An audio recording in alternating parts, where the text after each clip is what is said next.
자, 이연자산 갑니다. 감가상각 얘기하겠죠. 이게 좀 헷갈린다. 잘 따라와야 돼.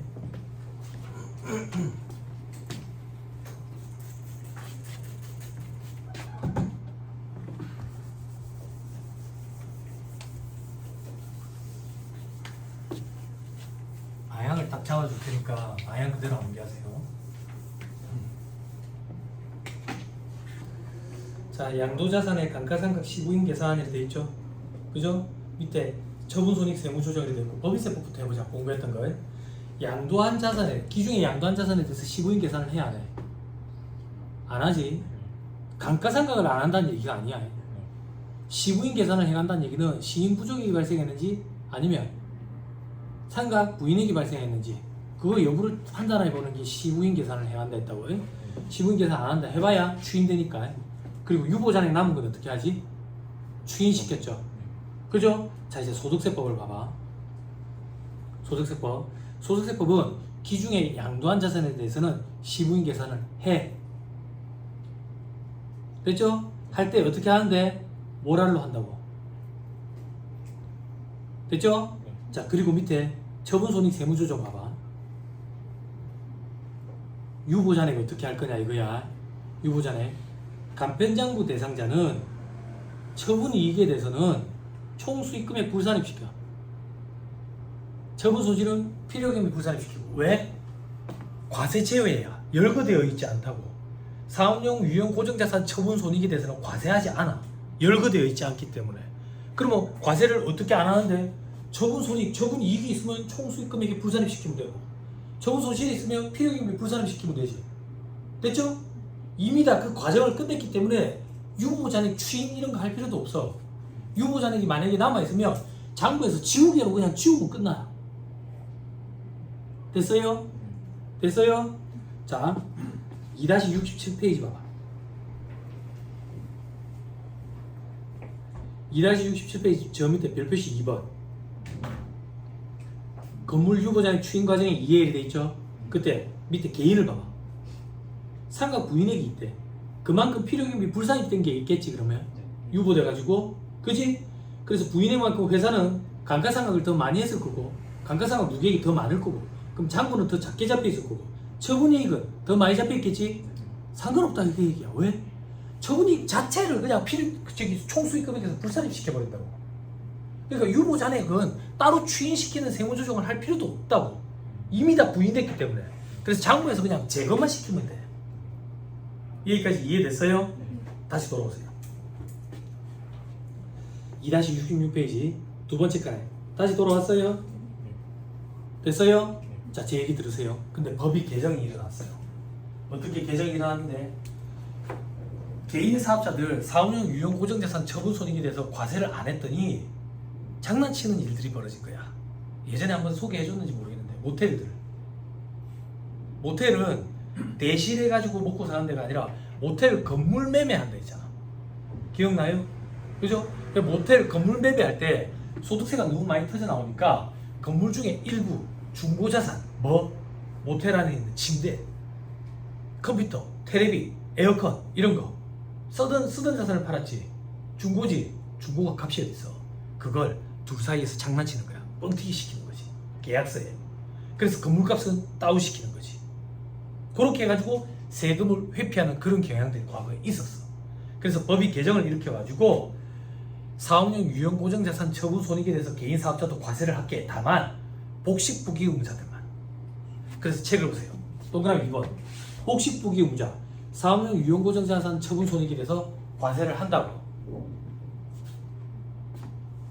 됐어요? 그럼 저를 봐봐. 개인 사업자들도 복식부기의무자는 사업용 유형 고정자산 처분 손익에 대해서 과세를 하네. 그러면 어떻게 하는데? 이렇게 봐봐. 법인세법과 똑같다 이렇게 생각하면 돼. 법인세법과 똑같으면 어떻게 하는데? 유보잔액이 있으면 추인시켜야 되겠지. 내려봐봐. 유보잔액이 있으면 추인시켜야 되겠지. 그리고 기중에 양도한 자산에서 시부인 계산을 해야 안 해. 법인세법은 안 하지. 그것만 차이가 있어. 소득세법은 시부인 계산을 해. 법이 조금 미비한 점이 있어. 완전 일치하지 않는다. 다만 유보전에 추인한다.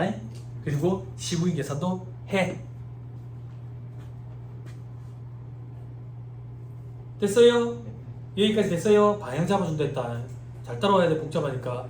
그 밑에 점을 봐봐. 단 찾았어요? 단 토지 건축물 양도소득과 같이 양도소득으로 과세하는 거는 총수익금에서 부산이 받다. 배제한다 돼 있지?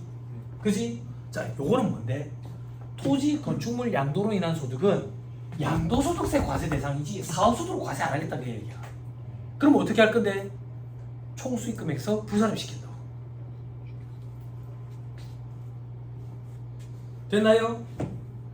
총수익금에서 부산을 시키면 어떻게 해? 유보잔액 추인? 이런 거 할 필요 없어. 그냥 지우개로 깨끗이 지우면 돼.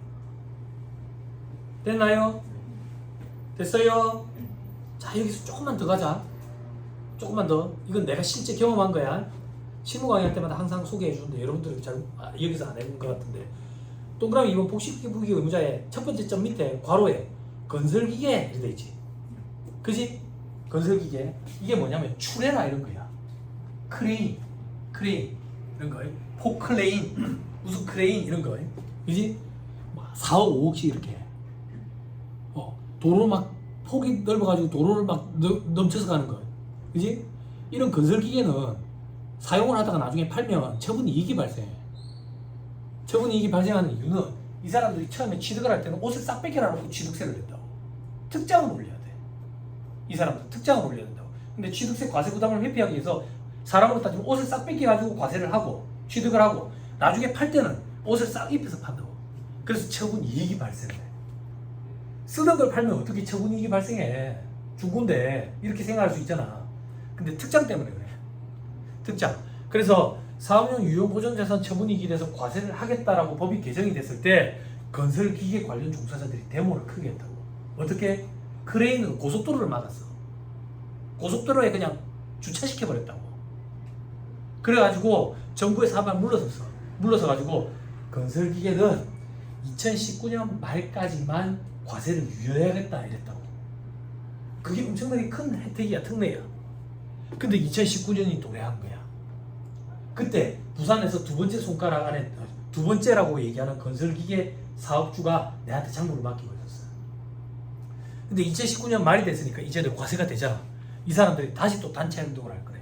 이 사람이 조합이 있는데 이 사람이 거기 임원이더라고. 그래서 무슨 단체 행동 할 겁니까? 그러니까 저 국회로 끌고 올라갈 거래. 차를 크레인을 끌고. 그래서 내가 그때 그 얘기했다고. 이미 건설기계만 2019년까지 유예주고만 해도 큰 특례였다. 그랬더니 자기들도 안 돼. 그걸 받아들여준 기획재정부의 담당자가 문책성 인사발령이 났었대. 그 당시에. 나도 들은 얘기지. 그래서 그런 특혜를 다시 또 적용을 안 해줄 겁니다. 내가 그때 그 얘기를 했다고. 그랬더니 알고 있습니다, 선생님. 저희도 안 될 거라고 알지만 일단 단체 행동을 일단 해봐야 되니까 우리 이권을 보호해야 되니까 그래서 단체 행동을 일단 할 겁니다. 그래갖고 그래서 대화를 했다고. 어떻게 됐는지 나중에 알려주세요. 그랬는데 그 이후에 나한테서 이탈했어. 다른 데로 옮겼다고. 그러고 나서 신문에 기사가 났는데 기사가 뭐라고 났냐면 건설기계는 2018년 1월 1일 이후 취득분부터 적용을 하겠대. 그 이전에 취득한 사람들은 적용을 안 받는 거지. 그치? 그래서 일부 자기들 바람대로 조금 받아들여줬지. 그래서 건설기계는 2018년 1월 1일 이후 취득한 것부터 해. 됐죠? 됐죠? 밑에 방가루 1번의 세부사항 그냥 보고 들리세요. 그냥 사업소득 있는 거주자로서 건설기계 사업자 등이 건설기계를 양도하고 양도일에 속하는 과세기간에 다른 건설기계를 취득하는 경우 그 보유하던 건설기계를 양도함으로써 발생하는 양도차익은 총수익금액에 산입하지 아니할 수 있다 돼 있죠. 그죠? 요건 뭔데? 팔아치우고 이제 은퇴하는 게 아니야. 이 건설기계가 노후화돼서 팔고 다른 걸 대체 취득했대. 이런 경우에는 요걸 좀 유예해 주겠다는 거야. 그죠? 건설기계 종사자들 무서운 거야. 크레인으로 주차시켜봐 고속도로를. 그치? 장난 아니에요. 그죠? 이 사람들 요구사항을 많이 좀 받아들여주고 있더라. 됐죠? 됐죠? 다음 페이지 괄호 2번 사업소득을 사례를 통한 세무조정돼 있죠. 사업자가 100원짜리 감가상각자산을 취득해가지고 유보잔액 200일 때 이거를 9월 20일에 처분하고 처분이니까 감가상각비를 계상했대. 됐나요? 됐어요? 자, 일단 요거부터 하자. 건물이래. 건물.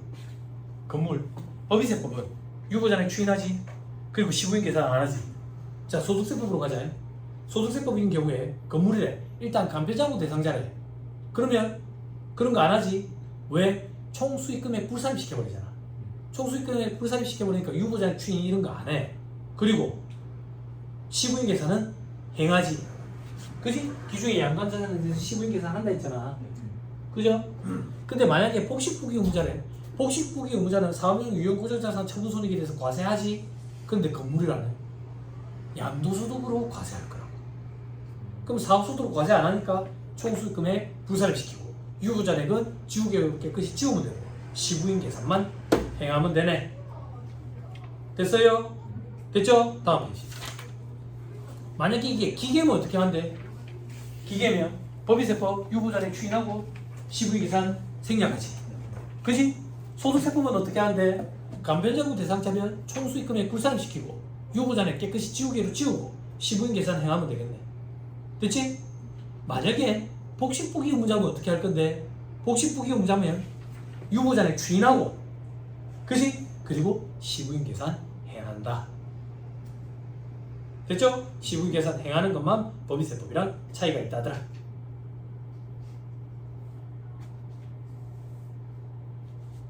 되나요? 근데 방법 2 이래가지고 간편법이 돼 있죠. 그죠? 밑에 별표시 2번. 법인세법과 동일하게 시부인 계산 없이 유보잔액 전액을 추인하는 방법이 있다. 방법 1과 순액을 따져보면 손익이 미치는 효과는 동일하기 때문에 방법 2가 간편하다 돼 있죠. 근데 이렇게 하지 마세요. 그죠? 이거는 세무사들끼리 개인적인 견해가 좀 갈려요. 이 책의 저자는 간편법 요걸 했으면 좋겠다라고 강인태 회계사님이 얘기하시는 것 같아요. 그런데 위에 별표시 1번 봐봐. 소득세법 시행령에서는 신규 취득이든 중도 양도든 시부인 계산을 하도록 돼 있거든. 됐죠? 그래서 여러분들이 답안에 내가 시부인 계산을 하도록 돼 있는 규정을 알고 있다. 액션을 취했으면 좋겠어. 그래서 결과는 동일하지만 시부인 계산을 했으면 좋겠어요. 됐죠? 자, 이 책의 저자는 방법 2가 간편하니까 이렇게 강의를 하시는지 모르겠지만 틀렸다는 얘기가 아니에요. 저한테 수업을 들으는 여러분들은 방법 1로 그냥 하자. 그죠? 2차 시험장 가가지고 답안에는 시부인 계산 행하는 걸 꼭 보여주자. 그리고 유보잔액 추인하면 결국 전액 다 추인하는 거랑 결과론적으로는 같아진다. 그럼 우리는 그걸 알고 있으니까 그걸로 내가 정답을 맞췄는지 검토하는 차원만 사용하자. 방법 2는. 됐죠? 오케이, 됐다. 됐어요? 시간 차이 얼마 안 나요. 그죠? 자, 이제 2-69페이지로 가자. 즉시상각 의제 특례.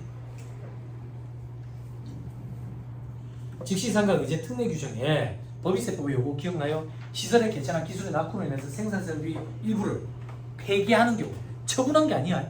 처분 안 했지만 폐기한 경우 폐기 손실을 송금으로 인정해줬지. 처분 안 했으니까 창고에 짱박아 놨다 했지. 다만 비만 금액으로 1,000원은 남겨두고. 기억나죠? 기억나죠? 소득세법은 그런 규정이 없어. 그래서 폐기 손실 처리하면 필요경비 불산이라고. 근데 소득세법에 독특한 규정이 있다. 그 규정이 뭔데? 동그라미 2번 처분 시 뭐라고 돼 있어요? 필요경비 산입 가능이라고 돼 있죠. 그죠? 이게 독특한 규정이에요. 내려봐봐. 소득세법에서는 시설의 개체나 기술의 낙후로 인해서 생산설비의 일부를 폐기하고 처분까지 해버리면 처분 손실을 인정해 주겠대. 이게 왜 독특한 규정인데요? 사업용 유형 고정자산이잖아. 이거 처분하면 과세를 해야 해. 과거에 과세 안 했다고. 그지? 과거부터 있던 규정이거든. 과세 제외였는데 이건 송금으로 인정해 줬었어. 그리고 나서 사업용 유형 고정자산 처분 손익에 대해서 복식부기금자는 과세한다는 규정이 새로 생긴 거야. 요거는 과거부터 있던 규정이라고. 됐죠?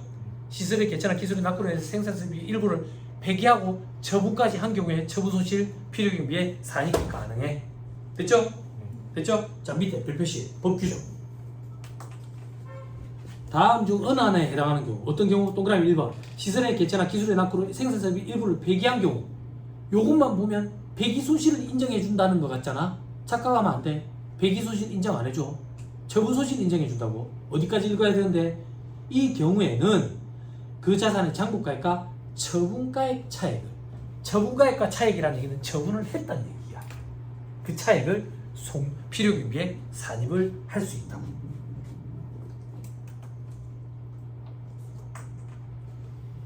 됐습니까? 됐지요? 자, 위로 또 올라가자. 밑에 가. 사업의 폐지, 사업장 이전으로 원상 회복을 위해서 철거하는 경우, 법인세법, 소득세법 똑같죠? 법인세법 할 때 이거 했던 거 기억나요? 소득세법에서 먼저 법 규정이 들어왔고 괜찮다 싶어서 법인세법에도 생겼다고. 그죠? 인테리어 원상 복구해주는 비용.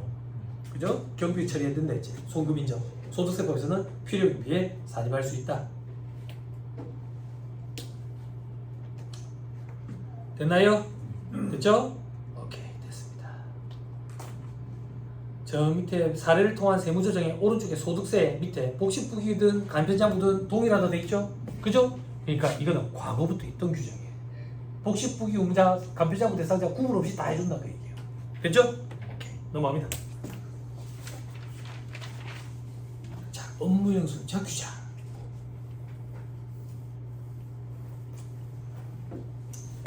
자, 법인세법과 동일하다.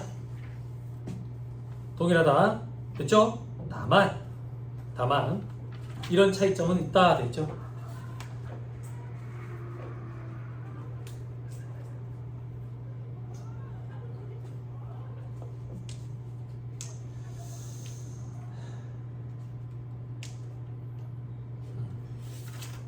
됐습니다. 봅시다.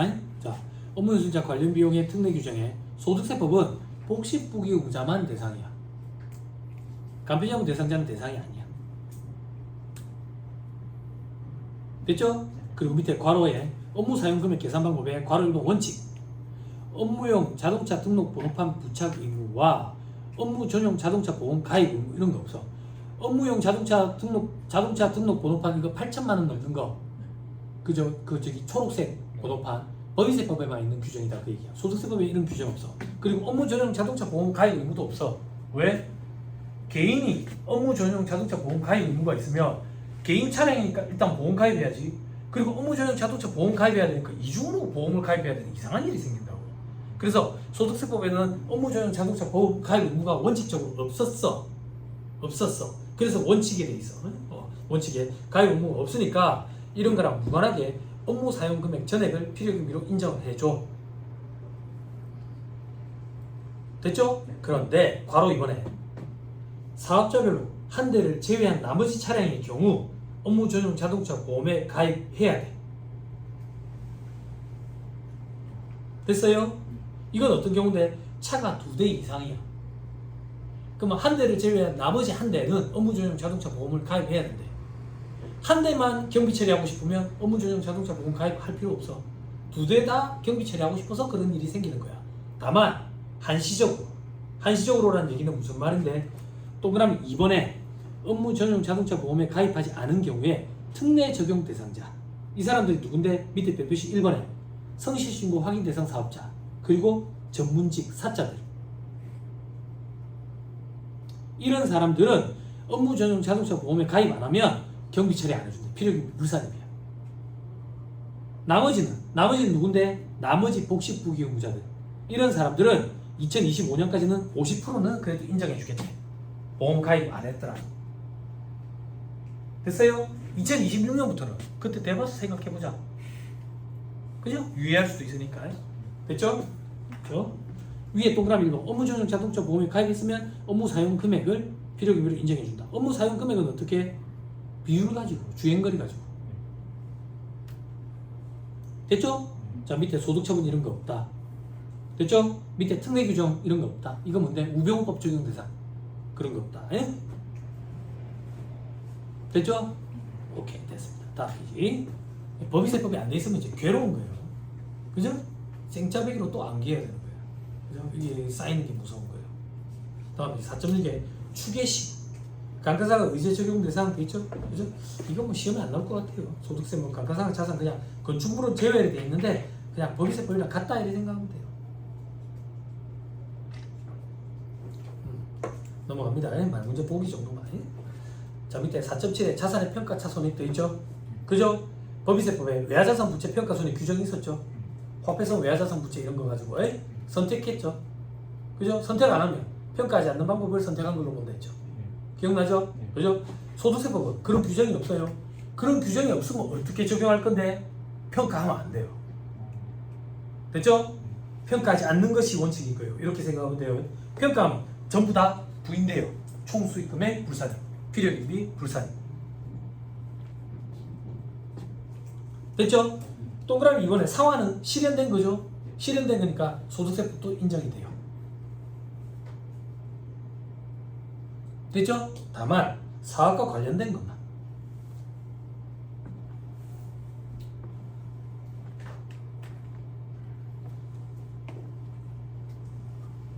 됐죠? 됐죠? 자, 그 밑에 괄호 2번 그거 말고 자산의 평가 차손익 이런 거는 제외.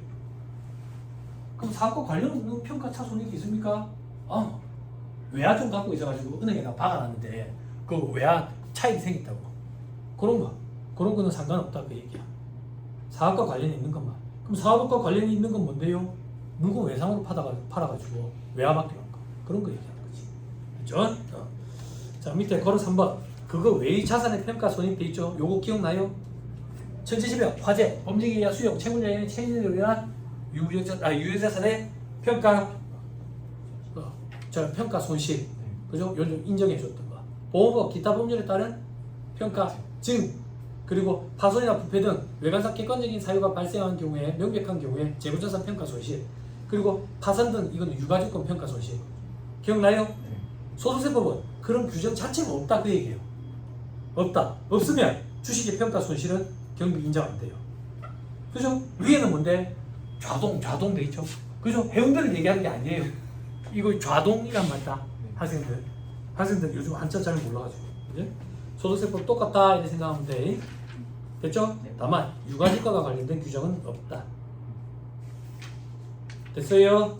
됐죠? 자, 다음 4.8에 충당금과 준비금. 그죠? 금방 넘어가네. 충당금 이것 때문에 우리가 얼마나 꼴머리 싸움했는데. 그지? 소득세법은 법인세법과 이런 차이가 있다. 이렇게 간단하게 보고 가도 됩니까? 이런 불안감이 들 거라고. 그지? 된다고. 왜? 시험에 잘 안 나온다고. 시험에 잘 안 나와. 말문제 보기 하나 정도. 그죠? 충당금과 준비금. 최총부터 보자.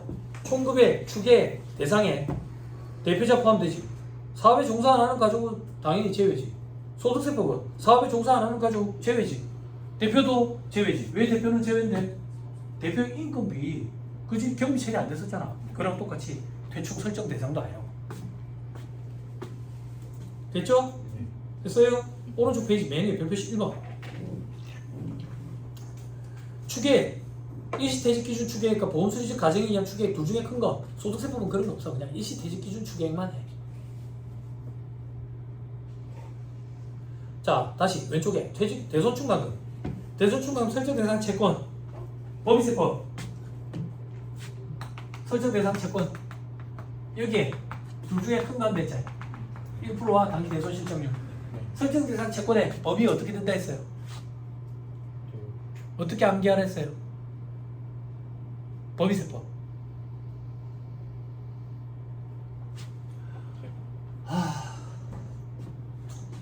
별다른 제한이 없다 이렇게 암기하라고 했는데 기억 안 나요? 그죠? 돈 받을 게 있으면 다 된다 했잖아. 그지?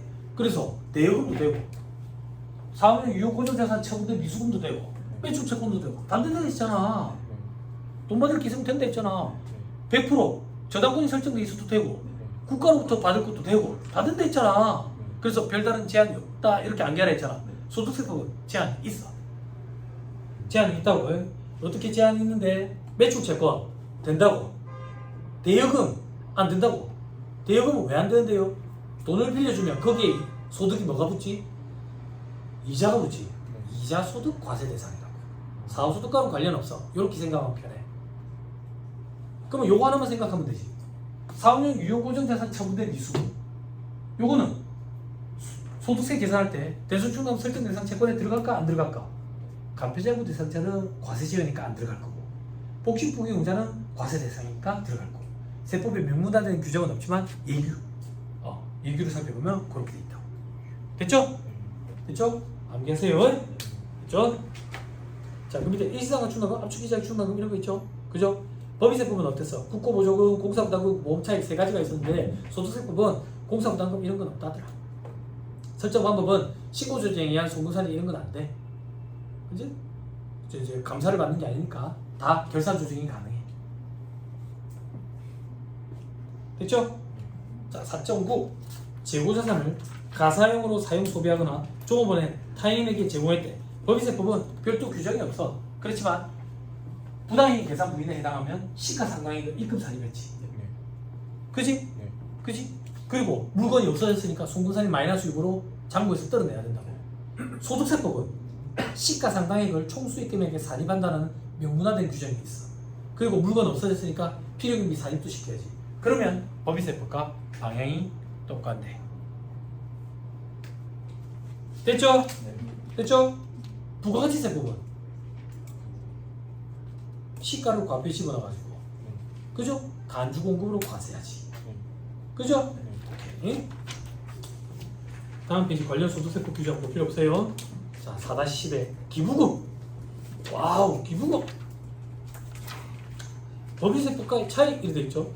사업자 본인이 지급한 기부금뿐만 아니라 기본공제 대상 배우자, 부양가족이 지급한 특례 기부금과 일부 기부금도 포함한데, 근데 요건이 있다고. 나이에 제한은 없고, 그죠? 나이에 제한이 없다는 얘기는 소득금액 제한만 있어.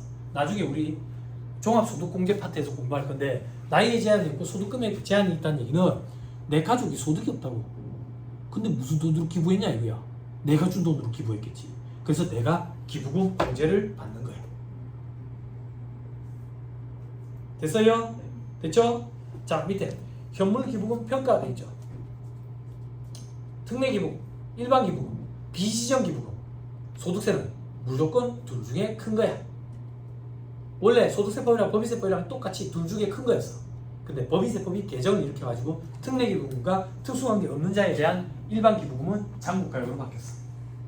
이 소득세법은 개정이 안 되고 계속 둘 중에 큰 거라고. 됐죠? 다음 페이지 기부금의 구분에 소득세법에만 적용되는 규정. 특별 재난 지역의 복구를 위해서 자원봉사 용역 했을 때 특례 기부금으로 처리해줘. 소득세법은. 이게 뭔데? 태안반도 기름 유출됐을 때 내가 기부하고 싶은데 방법이 없어서 내가 몸으로 떼었어. 몸으로 떼었으면 내 일당을 계산해가지고 특례 기부금으로 처리해준다고. 몸으로 떼었을 때 내 일당 어떻게 계산하는데 밑에 별표시 1에 일당이 올라갔어. 과거에는 하루에 5만원이었는데 8만원으로 올라갔다고. 하루는 어떻게 따지는데 하루는 8시간으로 봐. 8시간. 그래서 총 봉사 시간을 8시간으로 나눠. 근데 소수점 이하는 올림해. 올림. 그럼 9시간 근무했 9시간 봉사했으면 이틀로 봐주는 거야. 됐죠? 됐죠? 거기다가 부수 유류비, 재료비는 직접 비용. 이거 뭔데? 내가 차를 끄고 올라갔는데 거기서 갑자기 봉사하는데 차가 필요하대. 그래서 내 차를 썼어 좀. 그럼 기름값 내고 이런 것들도 이제 기부금으로 처리해줘. 그래서 그 옆에서 몸으로 떼온 거 관련돼 가지고 특례 기부금으로 기부금 영수증 끊어준다. 근데 용역기가의 밑에 화살표 개인 사업자의 경우 본인 봉사분에 한해 당연히 이래야 되겠지. 그게 무슨 말인데? 내가 커피숍 장사하는데 장사가 안 돼. 손님도 없어. 그때 직원들 가만 보니까 놀고 있는 거야. 너그 태양받고 가지고 기름이나 닦아라. 내 기부 영수증 처리하게. 이건 안 되잖아. 그래서 내가 몸으로 떼고 그만 돼. 다행이지. 천만다행이지. 아니면 우리 기름 다 닦을 뻔했지. 그지? 알바하면서. 천만다행이라고. 그지? 됐지? 밑에 동그라미 2번. 특별재난지역으로 선포되기 이전에도 포함돼. 됐죠? 자, 위로 다시 올라가서 또 어떤 게 있는데, 동그라미 2번. 정치자금 기부금이잖아. 정치자금 기부금. 이게 독특하다고. 법인이 우리나라에서 정치자금을 기부하면 전액 다 비지정 기부금으로 송금불산입이야. 근데 우리나라는 개인이 정치자금 기부를 하면 마치 특례 기부금처럼 경비세를 내줘. 저 밑에 별표시 2번. 개인이 정치자금을 기부를 하면 10만 원까지는 1.1로 나눈 금액을 정치자금 세액공제라는 명목으로 세액공제를 내줘. 왜 1.1로 나눈 금액을 합니까? 지방세까지 영향을 미치기 때문에 이걸 전액 다 세액공제를 하면 110%를 세액공제받는 효과가 발생해요. 그래서 그것 때문에 1.1로 나눈 금액을 세액공제를 해줘. 됐죠? 10만 원이 넘는 건 어떻게 하는데 100% 범위 내에서 필요경비에 산입해. 전액 다. 왜? 특례 기부금이 법인 사업자는 50%였잖아. 개인 사업자는 100%거든. 그래서 그것처럼 똑같이 100% 필요경비에 산입해줘. 사업자가 아닌 개인이 하면 어떻게 되는데? 사업자가 아닌 개인은 사업소득이 없으니까 필요경비 이런 거 없잖아. 그지? 그래서 세액공제를 해줘. 세액공제 어떻게 해주는데? 뭐 15% 3천만 원 초과하면 25% 여러분 못 갖고 가. 못 갖고 가. 그냥 세액공제로 해준다. 요 정도만. 된다요? 자, 위로 다시 올라가자. 동그라미 3번. 고향사랑 기부금. 그죠? 개인이 고향을 사랑해주고 고향에 기부하면 이렇게 해준대.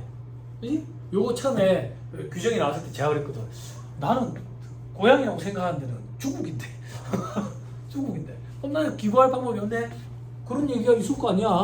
그래서 굳이 내 고향에 기부를 안 해줬대. 고향이라고 생각하고 기부하면 그냥 고향사랑 기부금이야. 그렇게 규정이 다시 바뀌었어. 다음 페이지 봐. 별표시 3번에. 아, 없네. 이 책에는 없네. 고향사랑 기부금에 대해 하여튼 이게 요거를 충전 이제 시군구 이렇게 있어요. 아무튼 내 고향이 아니더라도 돼. 내 고향이 아니더라도 된다고 해. 고향사랑 기부금 법인은 이런 규정이 없어. 이런 규정이 없어요. 개인은 10만 원까지는 1.1로 나눈 걸 세액공제로 또 공제해준대.